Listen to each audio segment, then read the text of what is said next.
Hello, hello, hello, and welcome to episode 10 of the Grove podcast. My name is Moz, your host as usual, and before I introduce my guests, I'm just going to read out some names. Bear with me, skip 15-20 seconds if you don't want to hear it, but you will want to. These are very important people. Aaron, Rahima, Mo, Sasha, Faz, Pav, Whale, Alan, Charles, Cern, Shanice, Fraser, Ryan, Tabs. This sounds like a poem or a rap. Jamie, Kaziva, Dalit, Senzi, Paul, Tom, Normie, Matthew Myers, Manny, Alistair, Richard, Josiah, Matt Stacey, Alex, Chi, Noel, Owen, Andrew, Mads, Dennis, Danish, Catherine, Amaya, Tanvir, Matt I, Tom, Tari, Henry, Guido, Aaron P, Axel, Tyrone, and Anishan. Thank you guys so much. That is how many people have supported the podcast in the last 48 hours, and immeasurably, I cannot begin to tell you how much I thank you guys. You have honestly overwhelmed me so much, and I am so proud of this group. Now, without further ado, I'm going to introduce my guests, and I'm so excited about this one. First off, Tabs, how are you? Good evening from Portugal. I'm here on a work trip to give Angelo his bonus for his tips on on Porto. Unfortunately, I'm over a week late, and I'm in the wrong city. So I'm on an away day podcast. Dialing in from Portugal, but hello everyone. Good evening, listeners, and also I'd like to echo Moses, thanks to all those that contributed and helped with the pod. The one name I noticed that was missing was yours. Have you been contributing? If you will go back and check, I was the first on there that donated towards the cause. So good. Yeah, please don't worry, guys. He's just having a laugh. I am not in the Barbados just now. I'm not in Barbados just now, I should say, on a deck chair. It's Tabs who's got the money, and that's why he's in Portugal on holiday. It's our new pyramid scheme. There we go. Is Will coming back? Because I really miss his good day fine says. And as you heard there, I have another very special guest, as if by magic. How are you, Mr. Mystery? What's that? Well, good day, fine sirs. I'm back, baby. We're back. He's back. He's back by popular demand. We had a voice note come in today from Charles asking where he is. We had to get him back, so he's here. Whale, welcome to the pod. Good to have you back. It's good to be here, man. It's good to be here. So, we're going to discuss very briefly today about a few different things. The Newcastle, just a few bits about Newcastle. We're going to look ahead to Sheffield United. Before we do that, we had a really good voice note come in from a good friend of mine, Jermaine. He will be absolutely buzzing that I have mentioned his name on this podcast because he is a fanboy. So I love that. Jermaine, I just want to say a huge thank you for you sharing this podcast to all your work colleagues on Slack, this messaging app you guys use. Really appreciate that. I'm going to play his clip now, guys, so have a listen and then we'll discuss. Hey guys, loving the pod so far. I love your analysis and your opinions, but when I'm listening to the pod, I notice there are a few different accents. Scottish accents, English accents, American accents. So what I want to know is how you all became fans of the greatest club in the world, that is Arsenal Football Club. So if you could share a bit more about your journey, just so I can get to know you guys a bit more and find out how you became Gooners, that would be amazing. Keep up the good work, guys. Looking forward to hearing the next pod. So as you heard there, Jermaine is asking where all these accents come from and why do we support Arsenal? So I'll go first. As you can tell, I am Scottish from the sultry, soft tones. I started supporting Arsenal as far back as I can remember. I was watching Sky. I must have been about 5 or 6 years old, and they had Arsenal TV. I don't know if you guys remember this. They had Arsenal TV on Sky, and it was just clips of Henry, Vieira, Burke, just all these players doing their bit, the games, the highlights, everything. It was just content. It was brilliant. I wish it was actually still around. I think they have Man U TV and Liverpool TV still at the moment. But Arsenal TV was the one I watched. And I remember getting a top for one of my birthdays, an Arsenal top. And ever since then, I was infatuated. The club has always resonated with me as well, with being such a family club, the way that they're so inclusive and diverse. It's just, it's always just resonated with me and what they do for the community. And yeah, I fell in love. And I know, obviously, being 5 years old, you don't think about that sort of stuff. But you know, as you grow up and you learn more about other football teams, I mean, no one wants to be a Tottenham fan, do they really, when they grow up? So I thought, well, it's Arsenal or bust, and here I am. Don't get me wrong, some people might listen to this and say, oh, well, you used to go and watch Celtic play and you used to go and watch Livingston play. Well, that's true, but that was when I was young, and, you know, you're watching your local teams and you were kind of almost forced to pick between Celtic or Rangers. So that's why. So yeah, that's kind of my story. And ever since then, I've been in love, and I think it's now become an addiction, to be honest. So a really good one at that. Wale, what about yourself? Obviously, explain your accent, where you're from, and why you got into supporting Arsenal. Yeah, maybe sort of twofold. So yeah, I mean, number one, growing up in Miami, I didn't pay attention to soccer. I didn't play soccer except for like the 1 week in PE where they make you, and all the kids hate it. So it wasn't until I moved over here, which would have been 2010. My grandmother, what have you, was an Arsenal supporter because she liked Thierry Henry. So when I moved over here, I started going with her to the games. And that's essentially how I became an Arsenal fan. And then the second part was I needed to sort of get involved in the sport some way, because, I mean, that's the main sport that people are sort of talking about around the water cooler, basically. So I had to familiarize myself with the sport. But yeah, it was basically because of her. If she supported whoever, it would have been them. And no one asked this, but my second team, one time for Ipswich Town, doing very well, about to go up for the second year in a row. And can I just say that, am I right in saying you support Ipswich Town because you're a massive Ed Sheeran fan? Is that right? Well, I've got a good Ed Sheeran story as well, but my time is before Ed Sheeran's time. And before I forget, we got to give a shout out to Jeff, okay? Shout out motherfucking Jeff, a genius. I see you, Jeff. Don't you worry. I see you. The backstory, Tabs, before I come to you, I have to explain to the listeners who Jeff is. Jeff is a really nice guy, a legend, shall we say. Maybe not a legend for his opinions on Wale, but he loves Wale, and he is part of the Arsenal Glasgow, the Arsenal West Supporters Club. And Jeff was just amazed by Wale. He thinks he is the best on this pod. We all know that's not true. We all know it's myself, but yeah, shout out to Jeff. Fair enough. Shout out to Jeff and all the guys in Arsenal Scotland. Tabs, your story, please. My story. Okay. It was quite a few years back, a lot more before you. It was about 78, 79. I think I was taken to my first game. I don't know why or what the reason. I think it was Coventry. We won 2-0. I think maybe Brian Talbot scored a penalty. It's all a bit vague, but in essence, I think my uncle was an Arsenal supporter, and so that's where it came about. And then I think it was 81, 82. Somehow, I ended up getting a season ticket, sitting next to him at the back of the West Stand with the all of the old boys and stuff like that.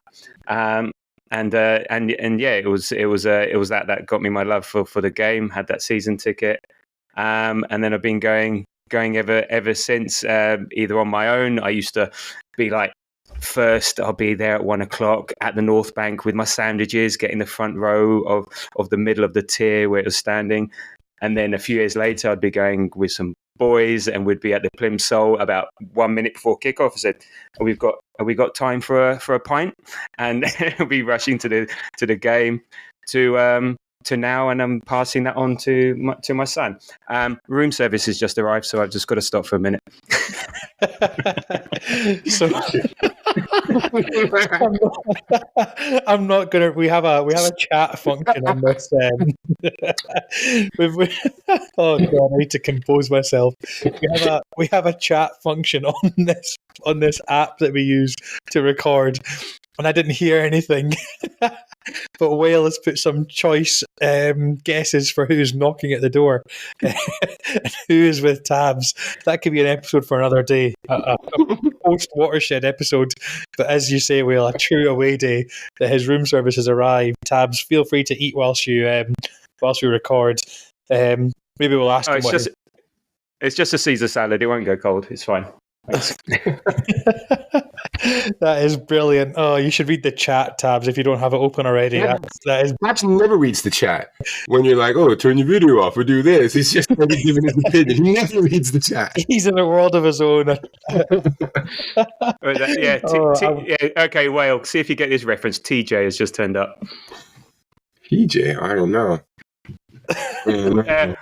William Shatner, 1990s.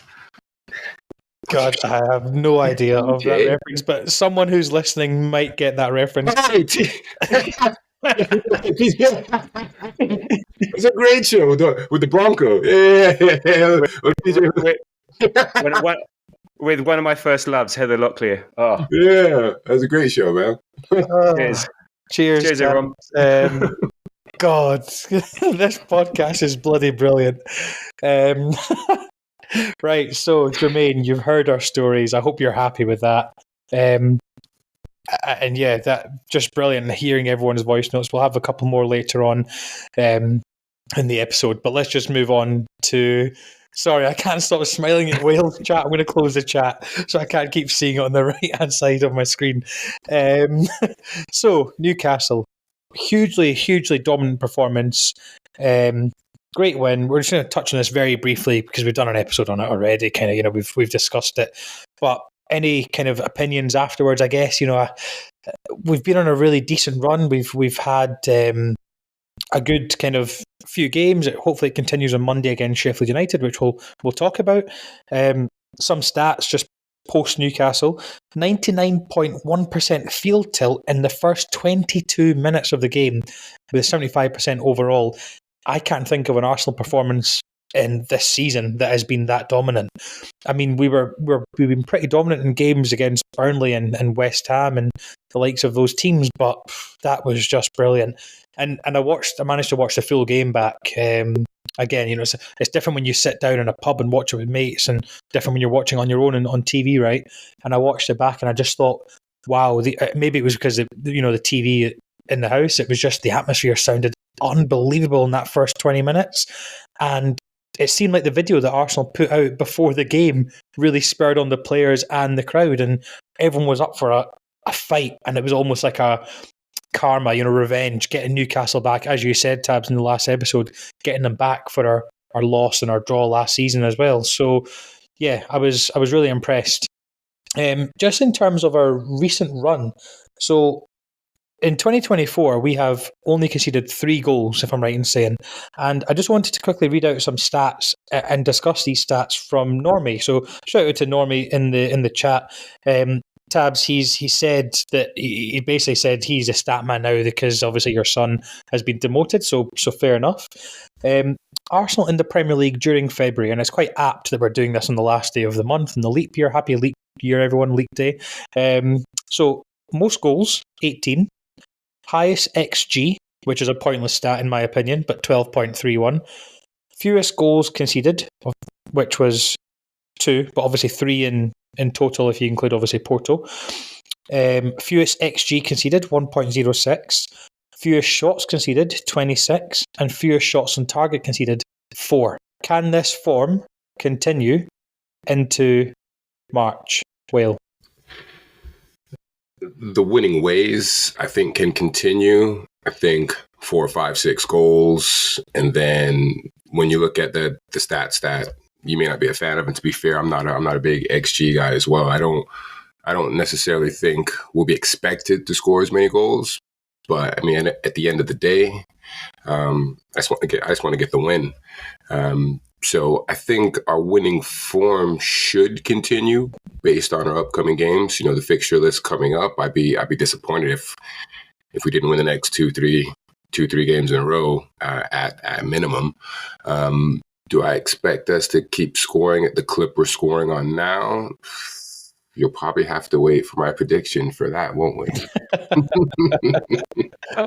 My favourite stat is that, and thanks, Normie, is sort of is related but unrelated. The fact that in February alone, we've scored half as many goals as Man United have scored all season, which is hilarious. It just shows how terrible they are, despite the fact that they keep winning late and luckily and whatever. And in a way, I don't mind them winning because it keeps Ten Hag in a job. So therefore, they're going to continue being absolutely terrible. But it's a tough one, and I was thinking about this, and it's that balance between, you know, the pundits are saying yes, but who have you been playing? And I think Whale was referring to it last time, and there's an element of truth in that. Yes, some of the teams we've been playing haven't been the best, but a lot of that is down to us not letting them be any good and not giving them a chance, and we are making these teams look bad. I mean, scoring 25 goals and letting in 3 doesn't matter who you're playing. That's still an incredible run of form. I mean, Burnley troubled Liverpool, you know, when they played away. Okay, they lost 3-1 at the end, but they had chances to get in it. And they all go on about City, but in their last 11 games, they've been playing teams 9th and below, and they haven't been smashing it, but they're still considered favourites. And I guess that comes with, when you're perennial winners like they are, they get that freedom to that benefit of the doubt. Yeah, exactly. Whereas we're still not trusted. There is still that doubt. You know, you know who with the usual pundits. There's still that doubt. So until we win something, and I mean something proper, but we're not going down that route. You know, we're always going to be seen as, well, can they do it? Can they not? Doesn't matter. Is this just temporary form? Look what happened at Christmas. You know, so I think it will continue. What troubles me a little bit is that when we do come against adversity, how much has this run prepared us for that? Or is it a case of, no, we're a solid team, we're all together, we know what we got to do. If the shit hits the fan, don't worry, guys, we've got each other's back, we'll get this. So in essence, yes, I think we can continue it, and we need to continue it. We have to go on a double-digit winning run, you know, in terms of games won, if we're really going to be serious contenders. Yeah, and a really good point you made there, that City's last 11, I didn't realise it was as many as that, 11 games have been against teams that are 9th or below. That's crazy. I didn't realise it was as many as that. Just in terms of, so I can't remember who was saying this, it might have been in the Grove chat. Someone said to me they're quite worried for the game against Sheffield because, you know, one loss might dampen our spirits, but spirits and momentum and form's high, and obviously we've got players coming back from injury and things. I really don't think we've got anything to worry about. I think our form will continue in March.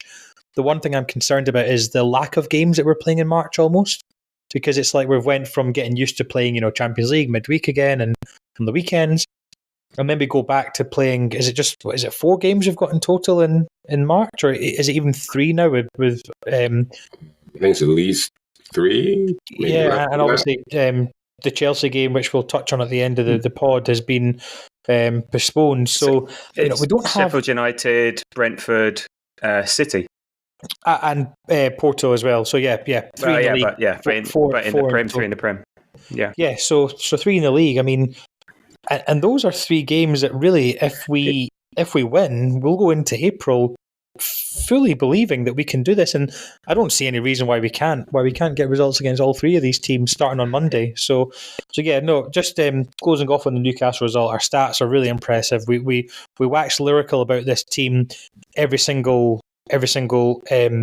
week, every single episode we record, and one thing we always discuss very well is the subs.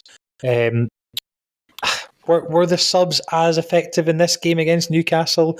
I made an opinion that got quite a lot of agreement in the Grove group chat about when Eddie comes on, it feels like the game goes a bit flat and we just don't do as much anymore, and we almost switch off, if you like. And I've noticed that in the last couple of games, which was quite interesting. I mean, Smith-Rowe had an okay cameo, I believe. So yeah, but I'm just gonna, before I do that, I'm gonna just ask a question, or put a question in from another listener, and this one comes all the way from across the pond, and then we'll discuss. Have a listen. Hey Grove Podcast boys, Simon checking in here from the States, and my thoughts revolve around a player that has been a favorite of mine since he broke into the squad, and that's Emile Smith-Rowe. Personally, I think he provides something at the left 8 that we lack oftentimes, and that's an aggression and really a desire to drive the ball forward and get shots off to challenge the keeper. Against low blocks this year, we've had spells where we can't seem to get any shots off, and sometimes it appears as though players aren't willing to take risks, and instead we see this sort of passing around the outside that doesn't lead to many opportunities. And I think Smith-Rowe has the ability to take chances that many of our other midfielders can't. I know the injury history is a massive risk, but I'm curious to hear your guys' thoughts on what you think Smith-Rowe's future is at Arsenal. As you heard there from Silky Simon, as we call him, I hope you're doing well, Simon, and thank you so much for listening to the podcast. We miss you and we hope to see you back at the carpet very soon. Let's touch on Emile Smith-Rowe. So I briefly mentioned it before we heard that voice note there from Simon. Like I say, he had an okay cameo.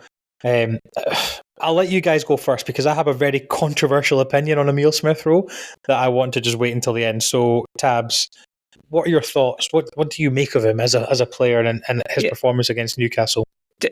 Sort of just before I go specifically on the ESR and Newcastle and stuff, I think just game state plays a massive part when the subs cannot come on. And recently, Burnley, West Ham, Sheffield United, the game is won. So the intensity is not needed. So what are they coming into? And then half the teams come off and they're coming on. So then it's like a Europa League team, and which we know they don't perform. So it's really hard for anyone to actually stand out properly, because you just basically pick up the pace of the game. So that normally what happens if it's blood and thunder and it's fast and we need something, players usually lift to that. If it's just, hey, we're just running down the clock for 20 minutes.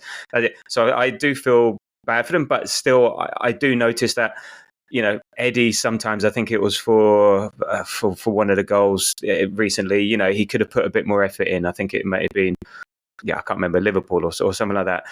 Or for instance, ESI here, he's only been on the pitch 20 minutes and he switched off, didn't track Willock's run. Willock goes and scores. And now Arteta will not be happy with that. Who cares? It's 4-0. And this is part of the problem. So I do have a bit of sympathy for them, but you've got to be giving your everything. If you want to be starting and you want to be playing, you've got to be like Jesus. He comes on for 1 minute, he'll run around like a Tasmanian devil for that 1 minute, or he'll play whole 90 minutes the same. And you've got to expect the same from these other players, irrespective. And so and coming back to ESR, yes, we see some of his strengths going forward, but are we living off 2 years ago? When him and Saka came on, saved it. Is that 2 years ago, or is that now? Is he what Arteta wants? I said Arteta is big off the ball, big in what you can do for me in terms of the press and things like that. And I don't think he offers that. And I don't think. I think he's a great player, and I think he's a good player. I just don't think he's going to take us where we want, or he's going to be an option where we want to go. And I just always come back to his off the ball stuff, which is just not good enough as far as I'm concerned.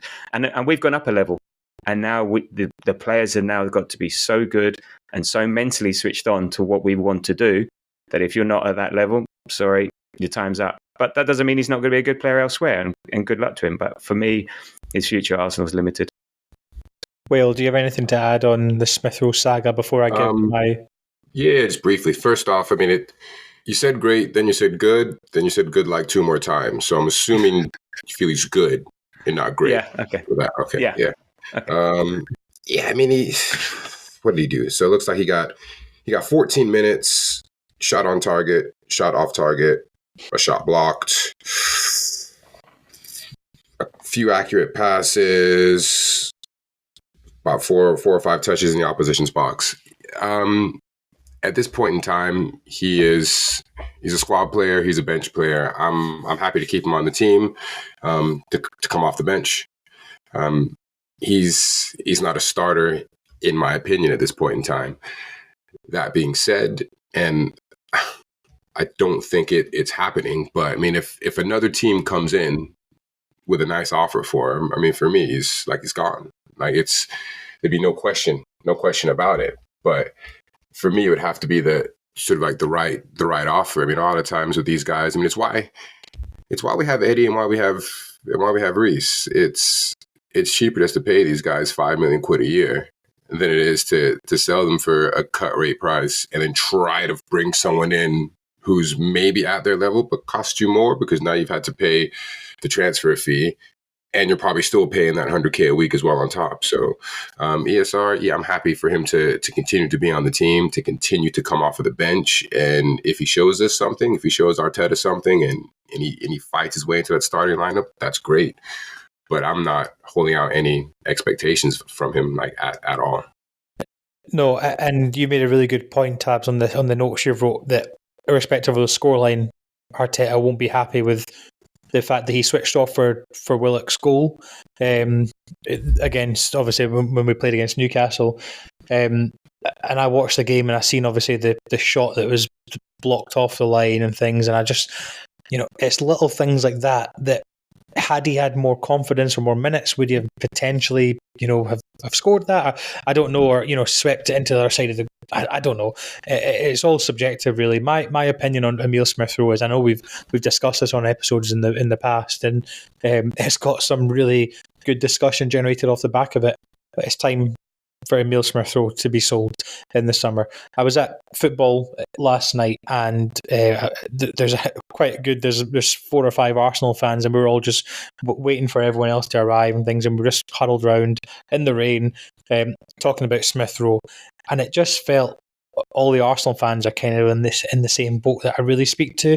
We're not, if it was anyone else, we'd be like, no, we can't sell him, we can't afford to let him go, he's a key part of our squad. COVID times, yeah, we would have said that. But now it's just like Arsenal fans just kind of don't really care what happens to him as long as you get the right price. I wouldn't sell him for, 20, 30 million, but I would sell him for a good amount. And a good amount for me would be 50, 60 plus. There's no way. No, again. That's never happening. No, 20 million. Yeah, I know. For 20 million because it's... What am I bringing back for 20 million? Well, maybe you sell two. Yeah, but also there's a couple of things. One, it's pure profit on the book, so it helps that. 2, you add a couple up, and then you get one person in instead. So yeah, but then you complete your squad. We could add 3 up and get one really good player. But you might do. Yeah, I don't think selling him for anywhere less than like 50, maybe 45, 50 a push in this market. We might not. He's not done enough to get that. Who's going to? You're right. Yeah, well said. Who's paying 45? Who in the Premiership is going to pay 45 million for an Arsenal bench player who gets 10 minutes a week? Todd Bowley would pay 45 million for a brownie in the half time. They won't. No, okay, fair enough. You guys don't think so, but I think if we sell him for anything less than like 45, 50, 60 million, whatever, then Premier League proven, he has, not proven, but he has experience in the Prem. Maybe I'm in the minority here, but I just don't think selling him for like 20 million would be worth it. May as well keep him at that stage and then give him game time and see if he can potentially turn into something a little bit, more in the next couple of years under well, that's what I said. You're not in the minority for 20 million. I say you keep him. And Tabs, and I think we all agree that we would love to get 60 million for him, but I mean, it's not happening. Yeah, don't think so. What is it Wales says most of the time? What have you done for me lately? Yeah, and he doesn't show. He's not. And I said, I'll caveat with game state, but if that's me, I don't care what the game state is. I'm busting a gut to be in a position to do something. But yeah, he just doesn't offer us the way the team is evolving.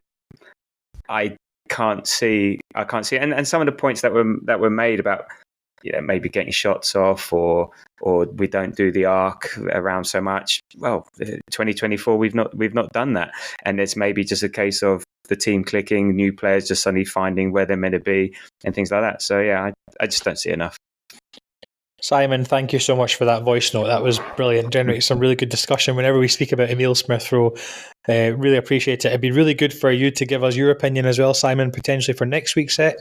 If you just send us another voice note back and just let us know what you would actually like to happen, because you asked us, and obviously, now we're throwing it back to you.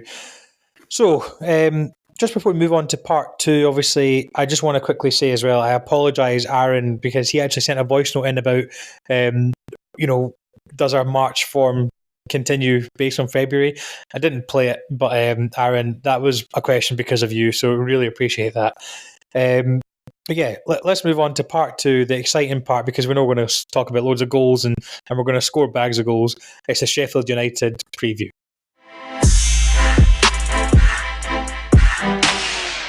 Welcome back to part 2 of the Grove podcast. I'm still joined by Whale, and Tabs is still here, still present. He's not answered the door since. He's still not tucked into Caesar salad either, which is... it's getting cold. It's getting cold. No, it's fine. So let's start off with our looking forward tos and not looking forward tos in the upcoming match. Tabs, I'm going to come to you first. Yeah, I said everyone to prep this. I forgot to prep myself. So what am I looking? I'll start off what I'm not looking forward to, as I do. It just seems very Stoke, this fixture. A team that plays in red and white stripes. It's going to be grim up north. Bunch of physical cloggers who have a long throw in their locker. So I'm just not looking forward to having those memories come back about all the issues that we had when we used to go up there on a cold, wet Wednesday up north. So there. But what I'm actually looking forward to, I've changed my mind from the weekend. I was a bit pessimistic, but having looked again, watched the Newcastle game again, thought about it. No, we can't lose this. We're going to just go away. How many are we going to get? They are terrible, worst team in the league. We've got to do another number on them, and so I'm looking forward to that. Going up, get another 3 points, come home, roll on. Can I just say, Sheffield is not up north; it's actually down south. So. Okay. Sorry, this English-centric podcast. It's everywhere. It's north or south, depending where you are. It's up north from Arsenal. There you go. Okay, yeah. I'm going to the game, and I was speaking to the two guys I'm travelling down with earlier on today, and I was like, right, we'll leave to go down south, and it just feels weird saying that for an away game for Arsenal, but yeah, it's down south for us. Well, we all can't play Inverness. Is that up north from you? I don't know. I'd love to play Inverness every week. I would love that. I'd love to play Inverness every single week. We'd win the league, and God, yeah, we'd go unbeaten for sure again. Whale, your highlights and lowlights, or sorry, no, not even the game's not happened yet. So this podcast, do you know what it is? I just keep thinking about your Caesar salad, Tabs. No, Whale, what are you looking forward to and not looking forward to in the upcoming fixture? It's mostly positives. Let's see. Sheffield apparently are ranked 20th in goals scored per match at 0.8 goals. They haven't scored in their last 2 games. They haven't kept a clean sheet in their last 7.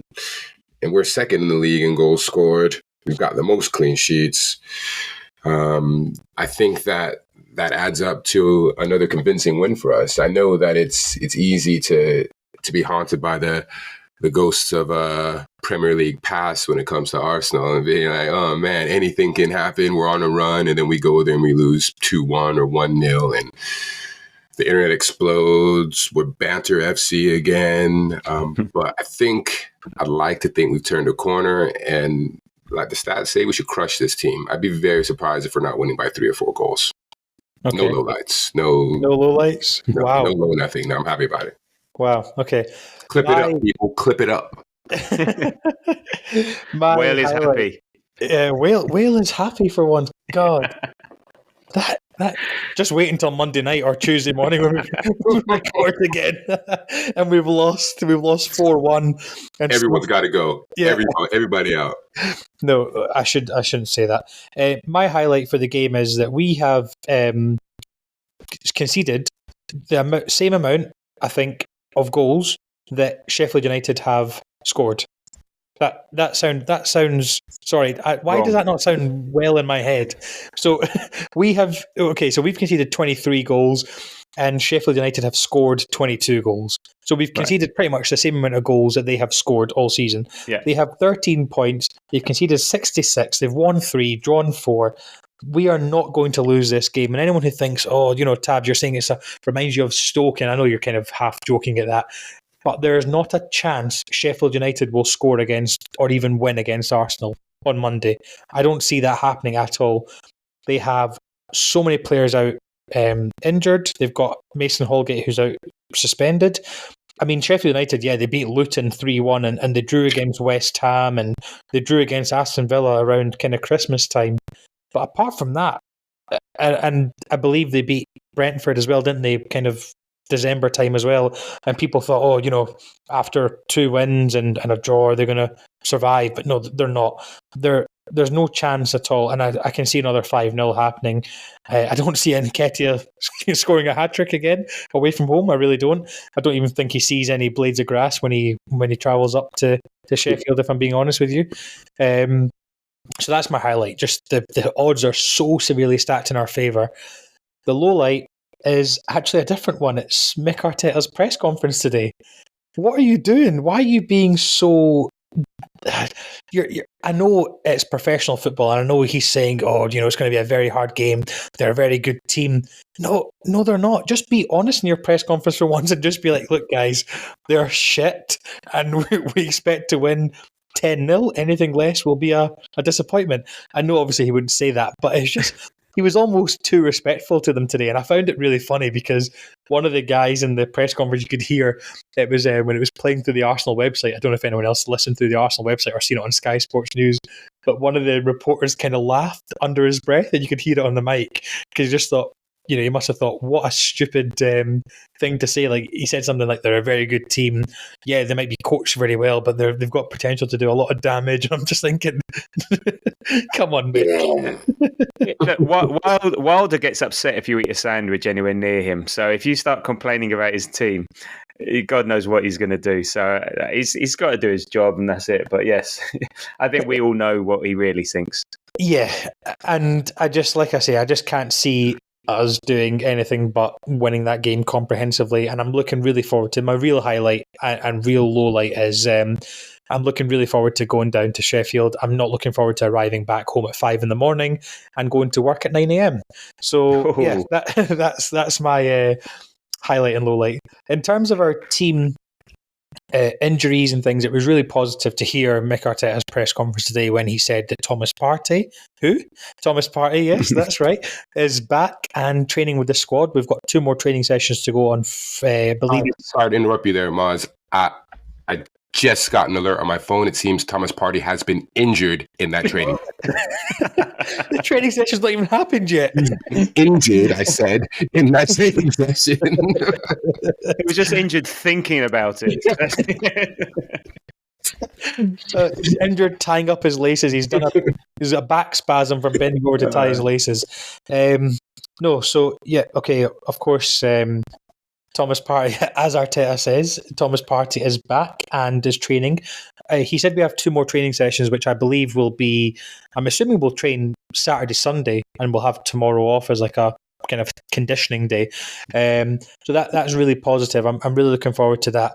I'm also really, really happy with the fact that Jurriën Timber is back training. I know we're just talking about injuries, but Jurriën Timber is back training with the team, whether it's full training or whether he's just kind of doing some ball work and whatnot. Just on the topic of injuries and the squad coming back, just got a question here from Abid, one of our listeners from Arsenal Edinburgh. Shout out to Abid for being a great guy, but also the worst footballer I've ever seen play football in my life. I'm sorry, I had to put that in there. So he says, it's not a voice note, he typed it. So we saw last season the effect of losing Saliba.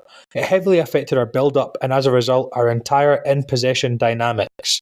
How important is the return of Timber going to be with regards to reinforcing our build-up and mitigating the effect to the floor of the team in the event of injuries?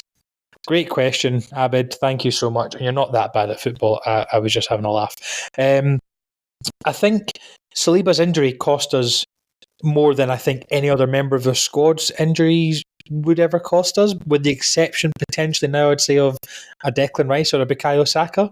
I would go as far to say.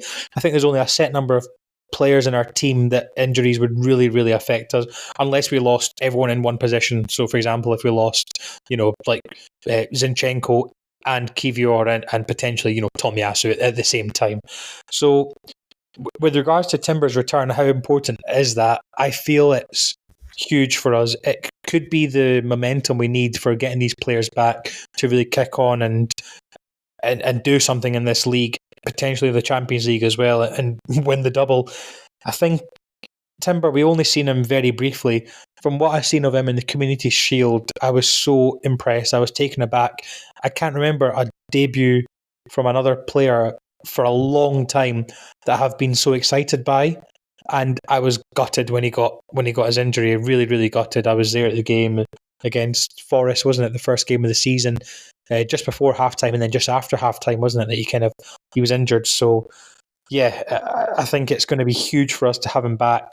He's going to give us that outlet again, where we'll be able to kind of invert with him playing on the right, or he's just such a versatile player. And the thing I love the most about Timber is the fact he can get the ball, dribble past a player, do this kind of pirouette turn, and just get around players at ease. So I'm looking really forward to seeing that.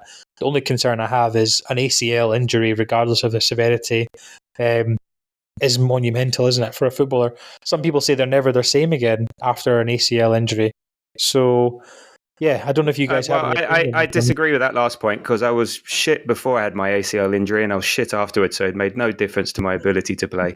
So don't say that, because Stearns just had his operation today. Well, so I was just about to say, shout out to Cern and good luck with the recovery. I know it's painful. It's no good.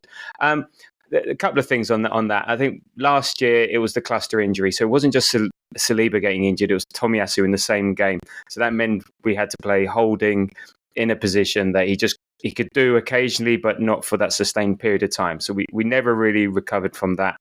And I think so I think we're better placed to deal if he was to go out now. I think we've got, Kivior has been playing games, so he won't be coming in, cold.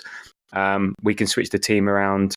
If we have Tomiyasu back as well, he can fit in. Okay, we'd have to adapt, but I think we're a stronger team, and I think Arteta's now better at sort of displacing, okay, where are we going to focus what we do? I mean, you'll miss him. You can't replace someone that good, but we're better placed.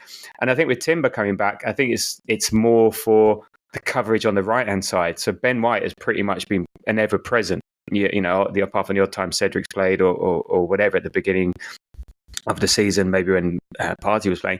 So I think he provides cover there. Other than that, I don't have any expectation of him doing anything major. I think he'll come in. He's an option an option, but I'm still going to be very, very reserved, because again, another stat was for every month you leave the recovery, it reduces your chances of getting injured again. So I think we're still going to be cautious. I think it's great, but even middle of April would be remarkable if he's like on the team sheet, I would say.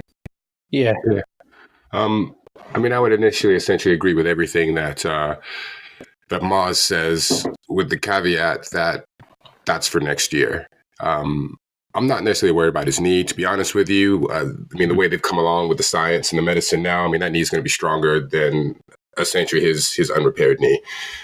My issue is that maybe this year he'll be physically ready to do all of the things, but mentally he won't be. He's going to be, in a sport like this, the stop and go, the cuts, lateral movement, the explosiveness that's needed. Every player in every sport, when they come back, the one thing that they have to overcome, is the mental hurdle. It's when I plant that leg and put however many hundreds of pounds of force through it, is it going to hold up? Because last time I tried, it didn't, and I was on the floor.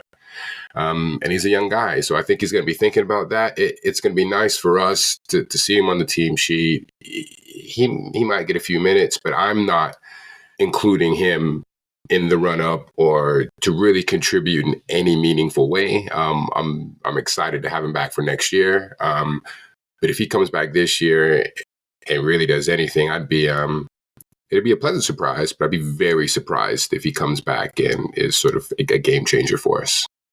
Yeah, I would tend to agree. I do think that he's a player for next season. He'll be like a new signing, won't it? as the famous saying goes, I always find it fascinating when players are out for that long. I can't really remember of any other player, with the exception of Kim Källström, that either arrived injured or got injured so early on in their Arsenal career. I don't know if you guys do, but what's really interesting is I always think, and we're digressing so much at Sheffield United. Look, if you're waiting for your Sheffield United preview, we're going to win, right? Yeah, that's it. Yeah, we didn't win. That's the preview.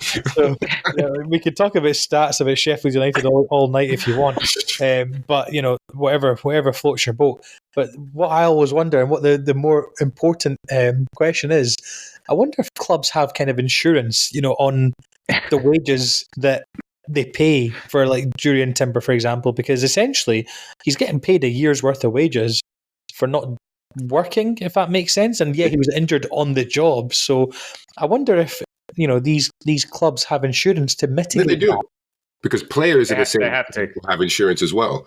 So if they get hurt to the point where their careers ended, that's for one of the reasons that it's probably known over here a lot more. But the only reason that Lloyd's of London is even really known in America, they're well known for insuring. I think it was late 90s or early 2000s. They insured Jennifer Lopez's ass. They'll insure all sorts of money making assets for people that need it. So athletes are no different. Tabs, can you stop sharing your screen for a sec? This is going to be so bad. I don't. Okay.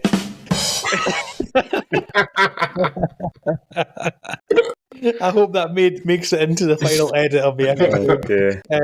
Sorry for this, the most delayed drum joke ever. You can share your screen again, Tabs, if you want. I just can't play it when you're sharing your screen. No, it's fine. It's all good. All good.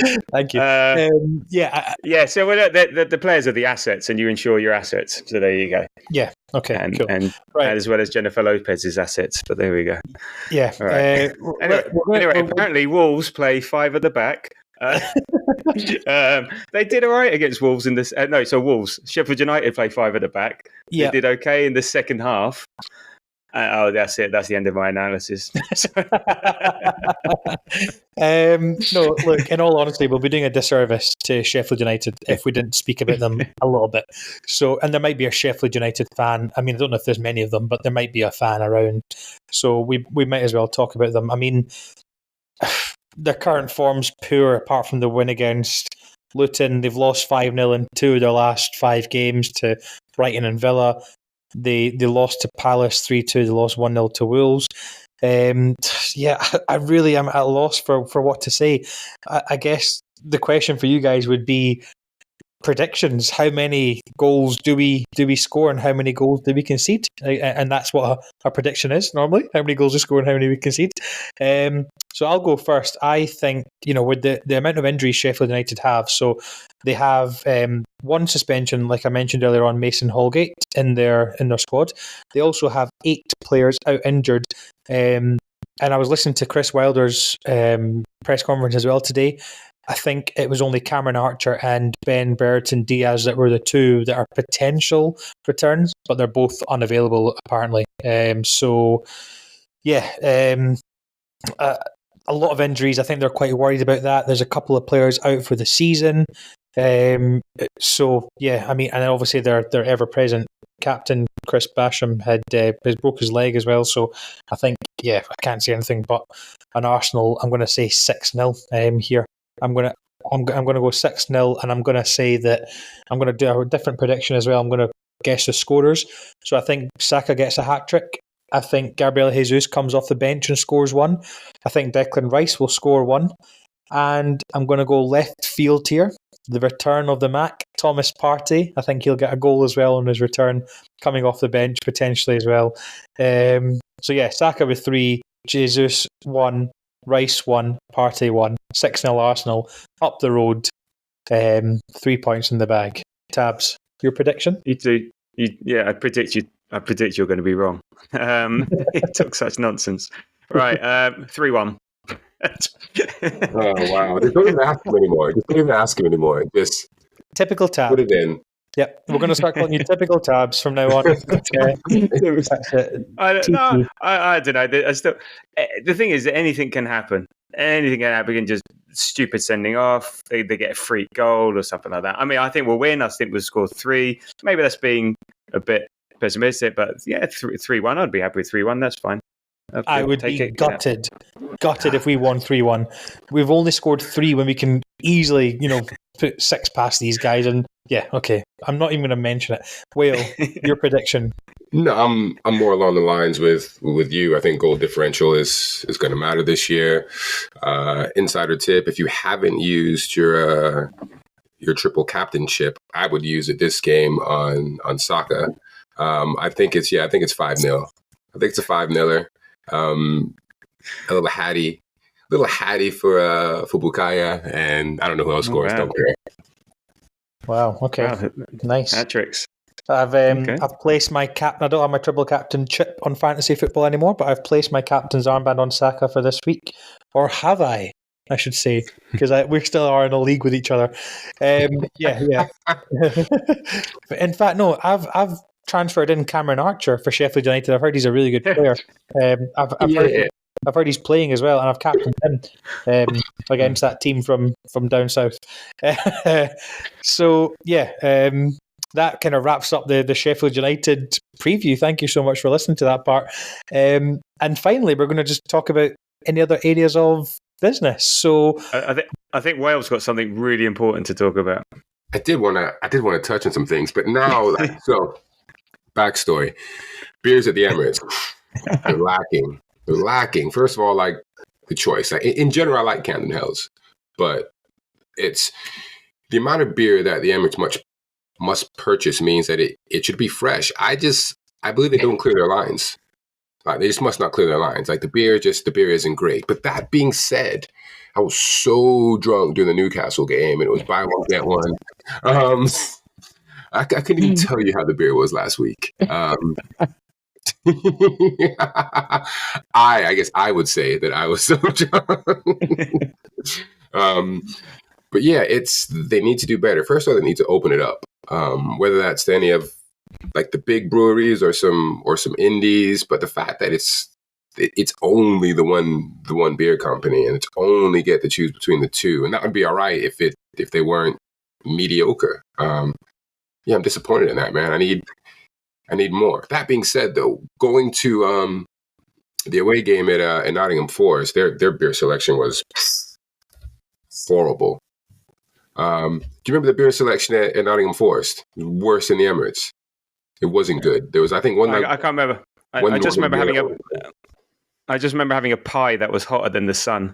So that was that was it. I didn't have a beer. The most important part of the podcast is obviously Whale talking about the beers at the Emirates. I mean, there's so many more important things going on in the world right now, but Whale, and of course, Edu and Josh and Stan listen to the Grove podcast. It's taken me 52 minutes to say this, but please like, share, subscribe, and comment as Tabs for the camera holds up his Caesar salad. Looks nice. Yeah, it does look nice. We will end up having... Thank you. Just to prove he's got a Caesar salad and not anything else in that room. We will... We don't know what else he's got in that room. No, we don't know. We don't know. We have no idea. Like I say, we will end up doing video podcasts very soon, potentially after the international break. We'll look into doing it. We have another final kind of question come in, and you heard her voice at the start when she was waiting for Whale to appear on the pod, and if I magic he did. But Charles, take it away. Let's have a listen. I just wanted to ask the Grove what they thought about our upcoming Chelsea game being moved. Do we think that this could affect our form or our mentality, especially with the potential fixture congestion? So as you heard there, Charles asking about the impact of potentially the Chelsea game being moved, or not potentially anymore, it has been confirmed to be moved and postponed. Rumour has it that we're going to end up playing them in game week 37. So that's going to have to be placed right before we go to the Tottenham Hotspur Stadium and play them away from home as well. The other thing I've seen today as well, just based on that, is there's so much talk about obviously where the Chelsea game's going to be squeezed in. Arsenal are also due to play Wolves on the 20th of April, which is also the FA Cup semi-final weekend. So this game will also be postponed. A new date has to be found for that if Wolves beat Coventry in the quarter-final of the FA Cup, which we assume, Wolves do end up winning against Coventry. So that's 2 games that will be postponed. And I was looking at the fixture calendar earlier on today, thinking, when in the season do we fit 2 of these games unless we're knocked out of the Champions League? That's the only way, obviously, that they can really fit these fixtures into. So it's a bit of a concern because, do you really want to be in the last 5 games going to, play Tottenham away? Well, obviously the Wolves game gets postponed, so we'll have to play Wolves away, Tottenham away. We've then got to go to United. It's a tricky kind of run of fixtures for the last 5 games. I don't know if, I guess I'm asking you guys this question as if to say, right, where is this game going to be played? Sort out double header, like baseball. Yeah.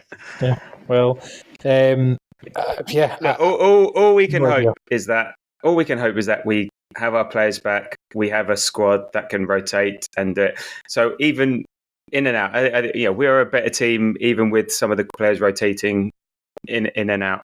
And we just got to be smart about it. And us as fans, we've got to accept that it won't be the starting 11 throughout all the games, and we just got to trust. But luckily now we have 2 players in each position, possibly even 3 in some places, and we're just going to have to rotate it. It's just about finding the right combination of players against the particular team that we're playing.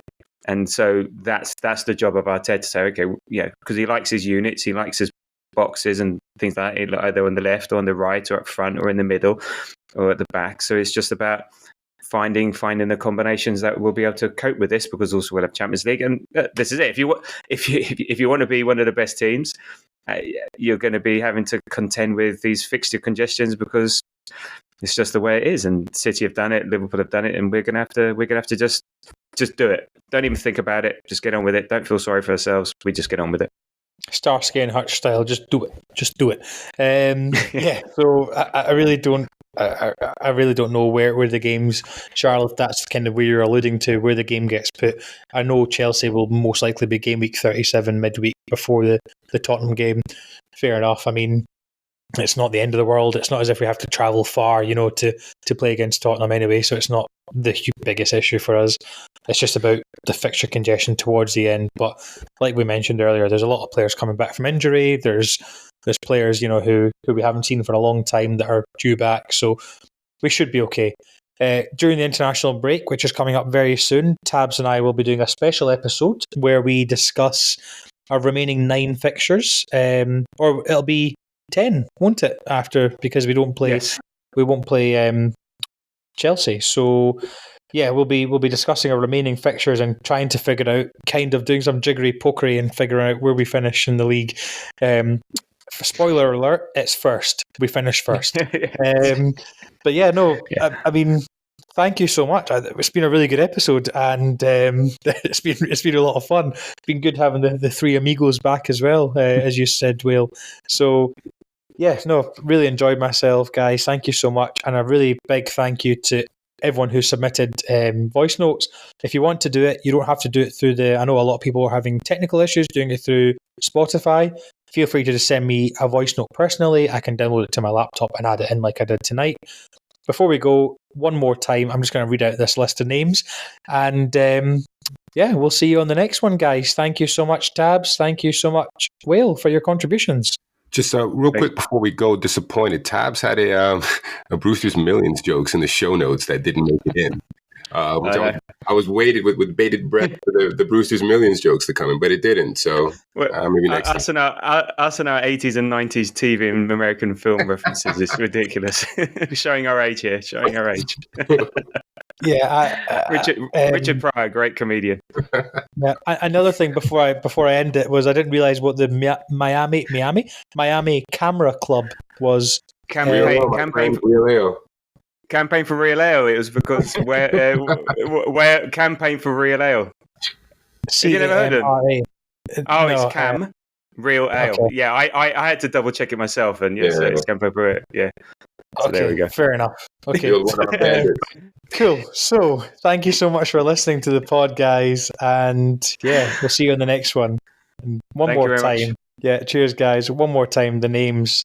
You can skip again if you want to, but you don't want to because these are very important people. Aaron, Rahima, Mo, Sasha, Faz, Pav, Whale, Alan, Charles, Cern, Shanice, Fraser, Ryan, Tabs, Jamie, Kaziva, Davitt, Senzi, Paul, Tom, Normie, Matt M, Manny, Alistair, Richard, Josiah, Matt, Alex, Chi, Noel, Owen, Andrew, Mads, Dennis, Danish, Catherine, Amaya, Tanvir, Matt, I, Tom, Tari, Henry, Guido, Aaron, Axel, Tyron, Anushanth. Thank you so much, guys. We'll see you. And get well, Kaziva. We forgot about that. Get well, Kaziva. Yeah. Get well, Kaziva. Yeah.